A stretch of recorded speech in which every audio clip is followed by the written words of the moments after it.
এই পোলাপান ততক্ষণ তোর সংসারে টাকার ব্যালেন্স না হবে ততক্ষণ বিদেশের নাম নিবা না, ঋণ কিনে বিদেশ যাইবা না, প্রয়োজনে সিএনজি চালাইবা, প্রয়োজনে অটো চালাইবা, কাপড়ের দোকানে চাকরি করবা, মাটি কাটবা, মদিমালের দোকানে চাকরি করবা, বেকারিতে চাকরি করবা।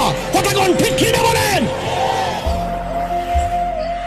ঋণ কিনে বাপের টেনশনে ফেলাই দিয়ে বিদেশ যাইবা, বিদেশ যাওয়ার পরে বাপি দিবে এই দিক দিয়ে ঋণের চাপ, ওই দিক তোমার দিব চাপ, তুমি চাকরি হইতা না, শেষ পর্যন্ত তুমি এটারে চাপ মনে করে আত্মহত্যা করবা। তাহলে এমন বিদেশ দরকার। বিদেশিরা কিন্তু আজারে কাটা না, আমি দেখেছি ওরা চাকরি করে, ওরা আজারে বসে গল্প করে না, ওরা টাইম মতো যা, টাইম মতো আসে, কাপড় চোপড় ধইয়া নিজে রান্না কইরা নিজে একটু ঘুমাইতে পারে না ঠিক মতো, আবার কাজে জায়গা।